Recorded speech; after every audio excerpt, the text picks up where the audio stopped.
Hey guys, today I'm going to be talking about call and response, which is a great technique that adds all sorts of musicality to your compositions. And here I have a piece I wrote for a project where the writer wanted me to have creepy ambient cave music. And the first thing that came to my mind was the Shadow Temple theme from Legend of Zelda: The Ocarina of Time. So I showed her that, and she said, "Yeah, that sounds good, go for it." So I took a lot of inspiration from that. You'll hear it, but it drifts farther away. Anyway, what I wanted to do for this composition was I wanted to kind of challenge myself, and instead of having chords and a melody, or chords, bass, and a melody and a rhythm, I wanted the rhythm part to be very musical and to call and respond to itself, and I wanted there to just be a melody without any harmony underlying it, but having that harmony be implied. So let's take a listen further on down just so you can kind of hear it.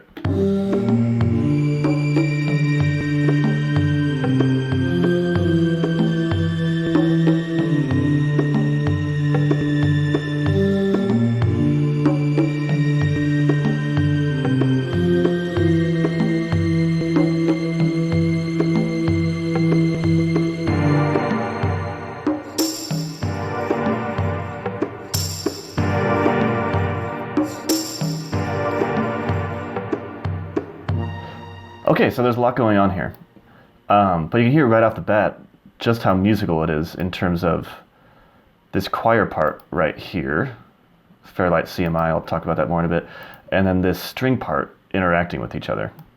But let's start back at the beginning, where I started this composition, actually, was with the conga part. So, if you take a look at this individual conga part that is only 2 bars long is in and of itself a call and response. So the first bar is a call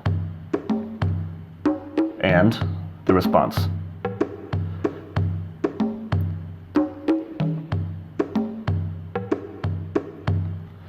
So right away, this one individual element of this piece is it catches your ears more than a traditional percussion part might.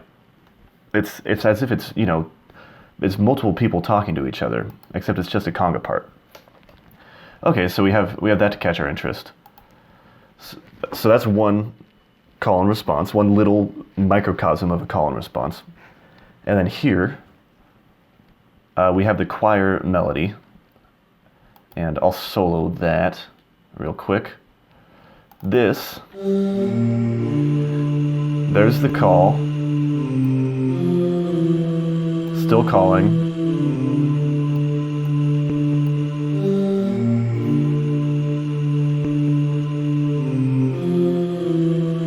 Really just leaves there. It's sort of an unanswered question. Oh, I thought I got rid of that note. But so it clearly, that tiny last note is a definitive end of the statement. Hey, here's what I'm saying. This is the end of it. Let's listen to that again. And with the drums too.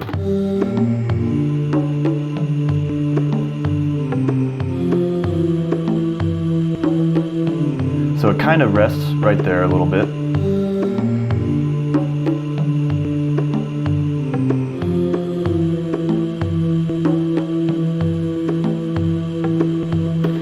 Great.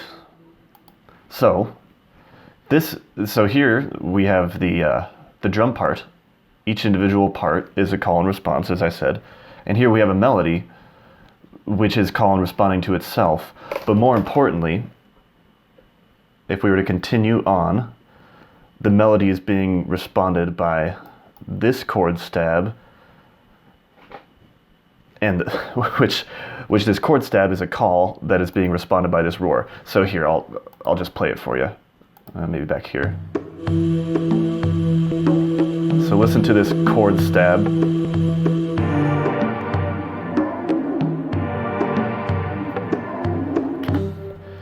You hear that? So it's like this whole section right here is a call. And then this section right here is itself a response. Let's listen to that again.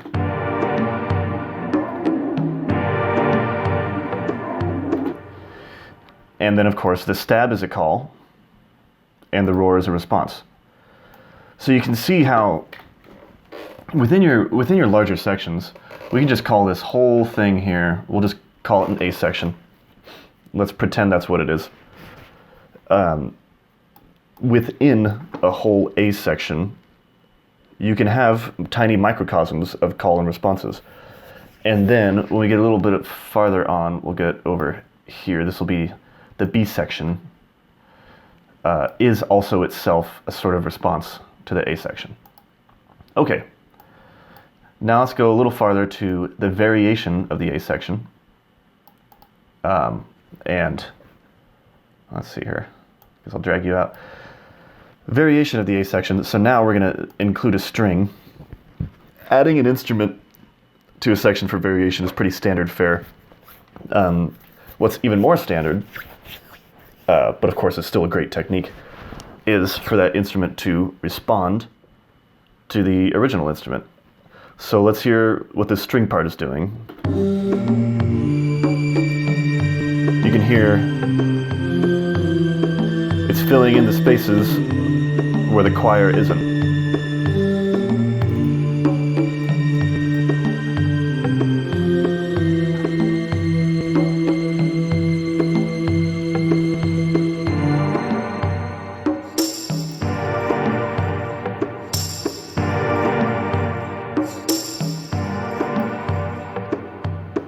Very cool. Okay, so there are a couple things I want to point out here too. So like I said at the beginning, I wanted to avoid strict harmony. I wanted it to all be implied. So I knew I wanted it to get to a point where polyphony implied harmony. So right here, let's see, I believe it's here. So here, by the way, we're in G Dorian. I'll just say that plainly. So G minor with a raised 6. It's this E note. Oops, that's not an E. This E note that's peppered in throughout that very affirmatively says we're in G Dorian. Okay. So right here we have an E on the choir part, and on the string we have a C. So right there, it's an implied C major chord, and it's just missing the fifth. Now, if I were to add a third part later, and that third part contained an A note, then it would be an A minor chord, but still distinctively Dorian. Okay, and then speaking of variation, this part is variated too, because now the stab is being responded with a tambourine.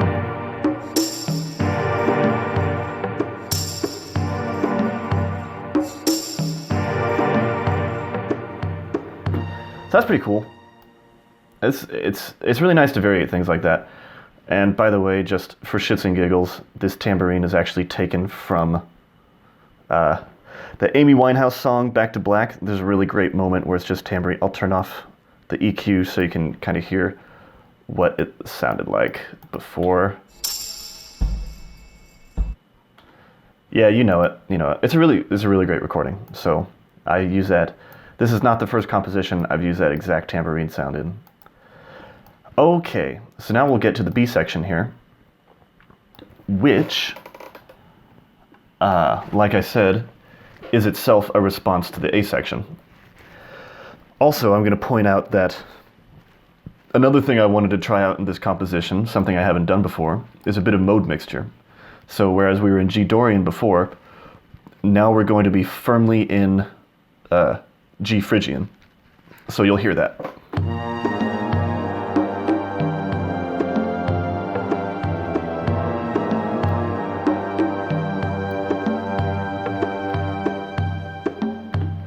Cool. So G Phrygian is just G minor, but with a flatted second. So that means these notes are going to be B flat. It says A sharp, but it's a B flat. Down to A flat, which I'm sorry, here it says A sharp, but this, is an A flat. I don't know, maybe if I tell Studio One that we're in No, that wouldn't work.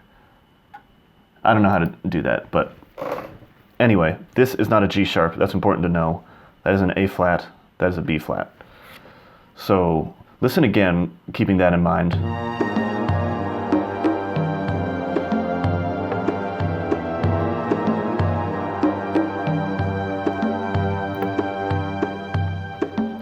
Very distinctive Phrygian flavor. That's that kind of, Egyptian sounding sort of thing. It's good stuff. And here again we have a variation on the response where there's no chord stab.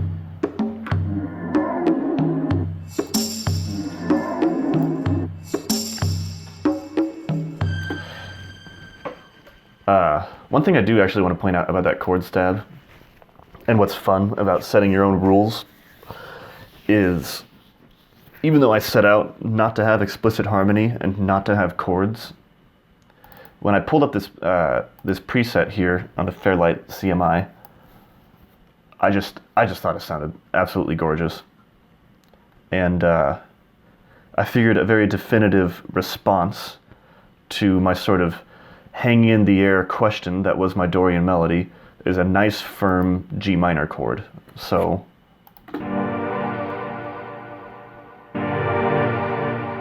I mean, it doesn't get much more conclusive than that, does it? Okay, so let's go on to the ending, which again, I always preach variation, always variate, and it's funny, as I say that, I realize that this drum part is not variated at all. The drum part stays the same the whole time, but that's okay. Some things can stay the same. So I always preach variation, and what it comes down to is this trumpet part that you heard for the first time in this, back in this B section, is here, and it's kind of doing its own call and response thing too. This string part is now playing the, well, I'll let you hear it.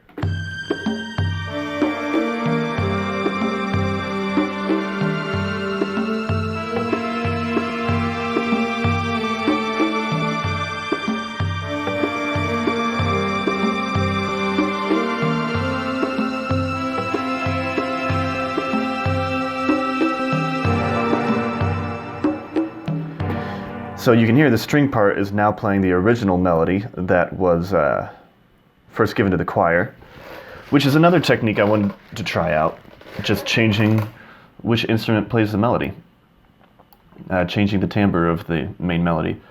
And then you can hear the choir is playing the response that was initially reserved for the strings back in this section.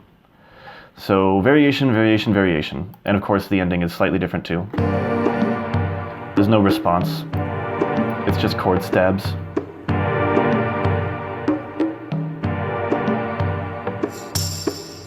And one final tambourine hit. So there you go. Call and response is really fun to play with. And I don't think I mentioned this at the beginning. Maybe I did, but I actually got this idea from the Law and Order theme.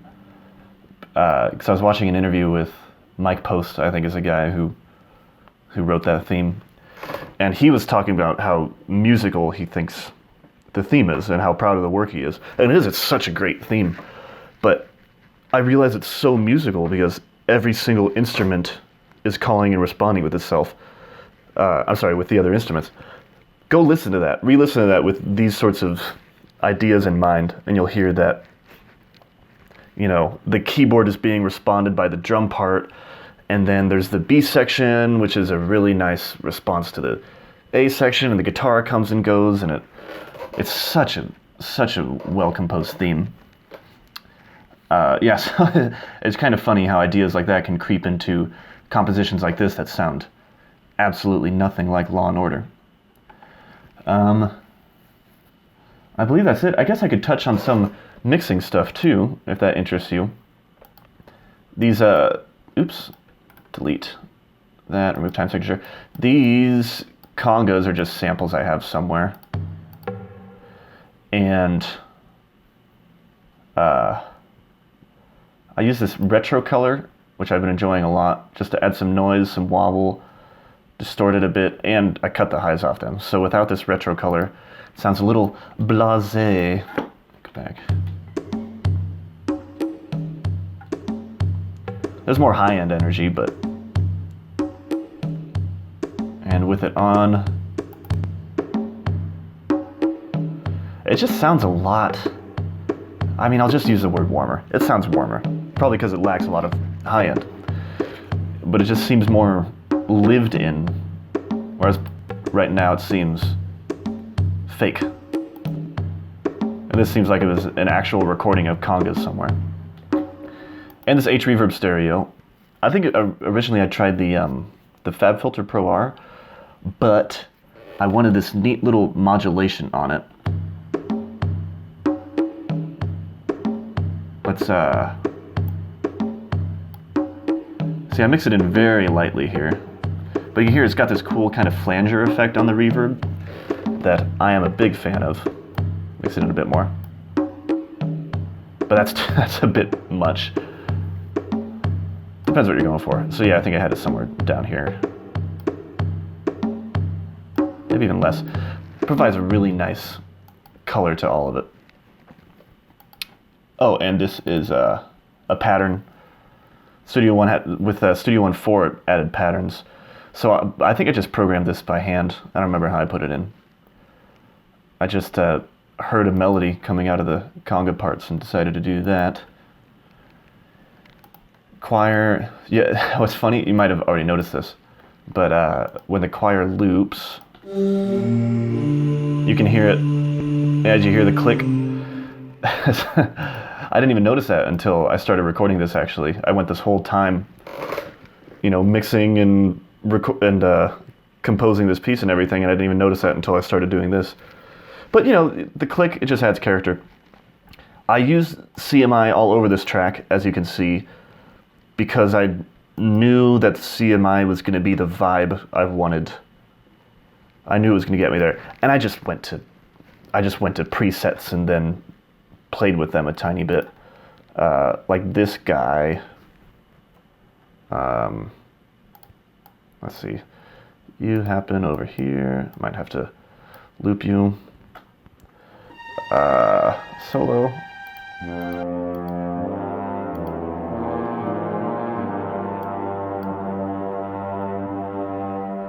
A lot of reverb. A lot of reverb. I wanted a very spacious sound on this guy. Did I? Don't remember if I tuned it down or I probably just played it that low on the keyboard. And then the Fairlight, just the way it stretches samples when it's tuned down is really nice. So there's a Valhalla vintage verb on that. Mix mostly wet. This is more, this whole thing was kind of inspired more by like the Burzum pieces. When Burzum was just playing with synthesizers and he would drench things in reverb. And I knew that had to happen. Let's see here. Oh, I left this here because apparently at some point I thought I might want an organ, but I guess it didn't work out all that well. So, remove that guy. Oops. Didn't do that. Remove track and instrument. There we go. So yeah, hopefully you guys can see what an added benefit call and response has, and maybe get you thinking about things differently. Call and response is one of those things we do naturally. We kind of absorb it, and it's just in our blood, I think, when we start making music. But if you consciously think about call and response and where you can go with it, it opens up a lot of doorways. So yeah, happy composing.